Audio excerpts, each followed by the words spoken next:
Bonjour à tous et bienvenue dans ce journal. Voici tout de suite les titres que nous allons développer dans cette édition. Europa City, le retour. Après une première période de débat public, une nouvelle étape de concertation s'ouvre autour de ce projet de commerce et de loisirs qui doit voir le jour en 2024 au Triangle de Gonesse. Une réunion publique se tenait ce mardi, les habitants avaient la parole. Reportage dans ce journal. Pour la journée de la femme, gros plan sur une femme entrepreneuse. Gwendoline Cotret accompagne les seniors et les personnes handicapées dans leur déménagement. Son activité lui a valu d'être distinguée. Portrait dans ce journal. Europa City, c'est reparti. Après le débat public qui s'est clôturé en juillet dernier, une nouvelle phase de concertation commence autour de ce projet pharaonique de complexe de commerce et de loisirs prévu sur le triangle de Gonesse à l'horizon 2024. Le top départ a été donné mardi soir avec une première réunion publique tenue à Gonesse. Angélique Boilet était sur place. Dans la salle, ils sont environ 150 venus assister à cette réunion publique. Une rencontre qui marque le début d'une nouvelle phase de concertation autour d'Europa City. Plus question dorénavant de débattre sur la réalité de ce gigantesque complexe de commerce et de loisirs.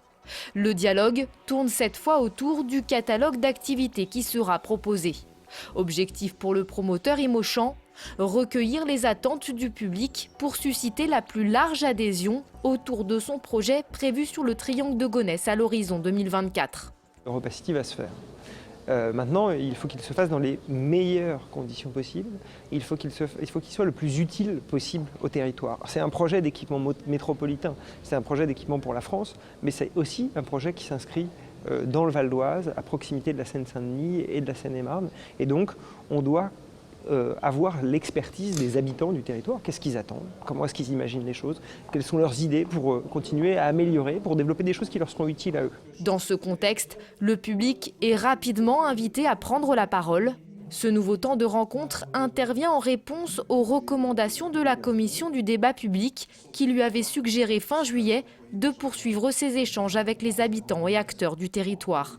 Au fil des interventions, les mêmes craintes et les mêmes interrogations exprimées l'année dernière refont surface. Certains ne veulent pas d'un énième centre commercial, d'autres s'interrogent sur le coût des activités, sans oublier la question des emplois et de leur accessibilité aux habitants. Si le promoteur se veut à chaque fois rassurant, le seul moyen de trouver 10 000 salariés en 2024, c'est de s'appuyer sur le réseau du territoire. Impossible de convaincre tous les habitants qui restent divisés. C'est uniquement un truc de tourisme, de loisirs, un truc qui sort de l'ordinaire. On tire la banlieue sur le haut et je suis tout à fait partisan de ces choses-là. Ce projet-là, il est incohérent. Il est évident que ce projet-là a été commencé il y a 10 ans. Donc il est évident que des décisions qui ont été prises il y a très longtemps, aujourd'hui, forcément, on a changé. Je veux dire, la COP21 est passée, on sait qu'on a un réchauffement climatique, on sait qu'on a beaucoup de choses, on sait très bien qu'on perd des agriculteurs. Donc il est vrai qu'aujourd'hui, il y a une incohérence sur ce projet. Cette nouvelle phase de concertation va se dérouler tout au long de l'année et se poursuivra en 2018 jusqu'au démarrage de l'enquête publique. Avec différents formats d'échanges proposés, Imochamp annonce notamment 50 rendez-vous avec les habitants, commerçants et acteurs du territoire, mais aussi des ateliers participatifs. 2 garants ont été nommés pour veiller au bon déroulement de cette nouvelle concertation. Le 8 mars, c'est la journée internationale des droits des femmes. Une occasion pour nous de s'arrêter sur ces femmes qui s'illustrent dans le Val d'Oise. Gwendoline Cotret est l'une d'entre elles. Cette jeune entrepreneuse accompagne les seniors et les personnes handicapées dans leur déménagement. Son activité lui a valu d'être distinguée en 2015 au concours Créatrices d'avenir qui récompense les femmes chefs d'entreprise d'Île-de-France. Angélique Boilet l'avait rencontrée à cette occasion. Ça s'agite autour de Théophile. Cet octogénaire vient de quitter son logement situé au 4e étage sans ascenseur pour emménager ici, dans une résidence pour personnes âgées. Un 30 mètres carrés fraîchement rénové. Et pour ce grand jour, Théophile est bien entouré. Il a fait appel à Gwendoline. Avec son équipe, elle aide les seniors et les personnes handicapées à déménager. À peine les affaires de Théophile déchargées par les déménageurs que Gwendoline et ses 2 acolytes sont déjà à l'œuvre pour les réinstaller. Donc là, on va essayer de mettre sur chacun des meubles les petites fiches avec ce qui était avant, pour reproduire exactement la même chose. Le but, c'est que monsieur se ressente comme chez lui très rapidement. Donc là, on recrée son univers, en fait. Voilà. C'est important, ça ? C'est extrêmement important. En fait, il y a un phénomène qui fait que quand on est déraciné un petit peu de son lieu de vie, même si là, on n'est pas allé très très loin, ses habitudes changent et donc il y a des risques de chute, il y a un risque vraiment de ne pas se sentir chez soi. Et c'est très important de se sentir chez soi. On est moins dépaysé quand c'est à peu près pareil. Gwendoline accompagne pendant, mais aussi avant et après le déménagement. Elle a aidé Théophile à faire du tri dans ses affaires et faire ses cartons. Certaines fois, les effets non conservés sont donnés à des associations ou même parfois vendus au bénéfice du client. Son entreprise propose aussi de régler toutes les démarches administratives qu'engendre un déménagement jusqu'à trouver une aide à domicile à son client du jour.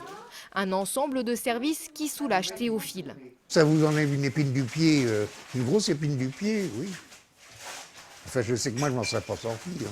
Tout ce qui est paperasserie, je nage un peu. Tout seul, non, j'aurais pas eu la force. Non, elles m'ont bien rendu service. Hein, là. Gwendoline va même jusqu'à faire les présentations aux nouveaux voisins. Le coût de la prestation de Gwendoline varie en fonction du nombre de services choisis. Son entreprise, basée à Cormeilles en Parisis, intervient sur la région Île-de-France. Elle est en relation avec les collectivités et les centres d'action sociale. Elle est aussi partenaire depuis peu de la Caisse nationale d'assurance vieillesse qui peut, sous condition, prendre en charge sa prestation à hauteur de 50%. C'est le cas de Théophile. Gwendoline se lance dans l'aventure il y a 4 ans. L'idée est partie d'une expérience familiale avec le déménagement de ses grands-parents. C'était quelque chose qui leur semblait une montagne infranchissable.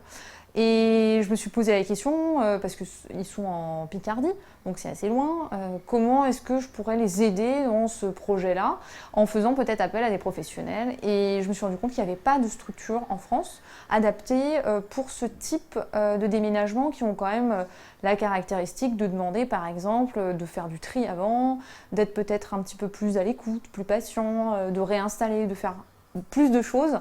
Donc il n'y avait pas cette possibilité-là. C'est quelque chose qui est très très connu aux États-Unis. Gwendoline a reçu le prix Innovation solidaire du concours Créatrices d'avenir qui récompense les femmes chefs d'entreprise les plus prometteuses d'Île-de-France. Merci pour tout. Merci à vous. Et pour terminer ce journal, n'oubliez pas que c'est ce jeudi en tennis de table que Pontoise Cergy affrontera le Borussia Düsseldorf en demi-finale de Ligue des Champions. C'est la 4e fois en 5 ans que le club du Val d'Oise valide sa présence dans le Big Four de la Ligue des Champions. L'adversaire est redoutable. Le Borussia Düsseldorf totalise 10 titres européens. Le match est à voir en direct sur VOTV à partir de 18h45. Toutes les infos pratiques sont à retrouver sur notre site vonews.fr. Voilà, ce journal est terminé. Je vous en rappelle le principal titre. Europa City, le retour. Après une première période de débat public, une nouvelle étape de concertation s'ouvre autour de ce projet de commerce et de loisirs qui doit voir le jour en 2024 au Triangle de Gonesse. Une réunion publique se tenait ce mardi. Les habitants avaient la parole. Ils se sont interrogés sur la nécessité d'un énième centre commercial, mais aussi sur le coût, et la question des emplois a également été évoquée. Merci d'avoir suivi ce journal. N'oubliez pas que l'info continue sur notre site vonews.fr. À demain.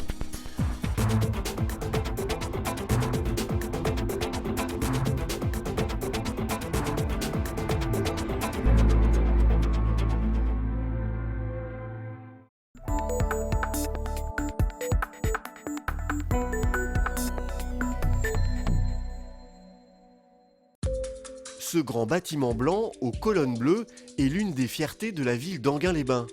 Ce sont les thermes, le seul établissement thermal d'Île-de-France. Sans ces thermes, Enghien n'existerait pas. La ville est née du thermalisme et son histoire commence en 1766. Un abbé, Louis Cotte, découvre un ruisseau au bord du lac d'Enghien. Sa caractéristique, une odeur d'œuf pourri qui va révéler la présence de soufre. L'eau sulfurée est alors connue pour ses vertus thérapeutiques. Le thermalisme à Enghien-les-Bains vient de naître. On a commencé à la fin du XVIIIe à utiliser ces eaux avec quelques guérisons notables, Prince de Conti notamment. Et en 1811, la sœur du banquier Benjamin de Lesser, donc Madame Gauthier, ouvre le premier établissement. Et voilà, et c'est l'histoire qui commence. En 1823, le roi Louis XVIII guérit d'un ulcère à la jambe grâce à cette eau sulfurée. La nouvelle se répand et va faire la réputation de la toute jeune station thermale. Enghien s'agrandit et devient un lieu de cure et de divertissement. En 1863, on construit un nouvel établissement thermal qui sera l'un des plus modernes d'Europe, suivi d'un autre en 1935. 50 ans plus tard, le groupe Lucien Barrière obtient la concession des thermes et du casino. Grâce aux gains générés par les machines à sous, un nouvel ensemble unique mêlant santé et bien-être voit le jour en 2006. Cet établissement regroupe à la fois les thermes, mais également un très grand spa et une activité qu'on appelle le Médispark, qui est une activité d'esthétique médicale. Le Médispark, centre dédié à la beauté et à la médecine esthétique, occupe une partie du premier étage. Le reste est réservé aux thermes. C'est ici qu'arrive l'eau sulfurée destinée aux curistes. Les thermes d'Enghien-les-Bains ont la particularité, grâce à leurs eaux très sulfureuses, de traiter toutes les affections respiratoires, plus particulièrement tout ce qui concerne la sphère ORL. Au dernier étage, on trouve 2 piscines. Elles font partie du Spark, un centre de sport et de bien-être réparti sur 2 étages, ouvert en 2006. Donc le Spark, c'est 3500 m², 2 salles de sport, 2 bassins avec un bassin de natation, un bassin d'animation, des saunas, des hammams, des salles de repos, un solarium et puis 24 cabines de soins où sont prodigués des soins par une équipe de 15 praticiennes. Chaque année, 6000 curistes profitent des bienfaits de cette eau sulfurée.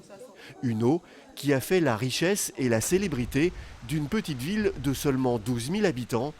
Un sacré destin pour un petit ruisseau qui ne sentait pas très bon.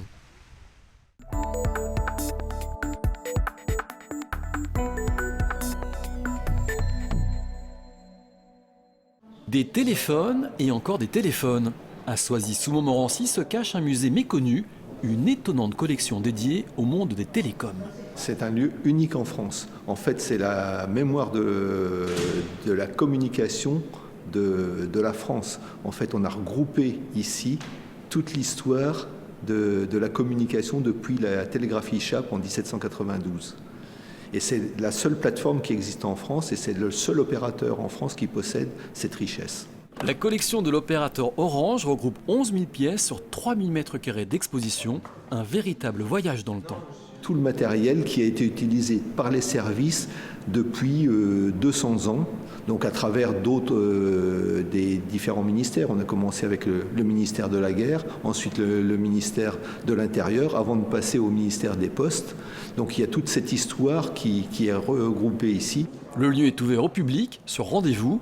La nostalgie joue à plein, des cabines qui ont disparu de nos paysages aux standardistes, que l'on appelait à l'époque les demoiselles du téléphone.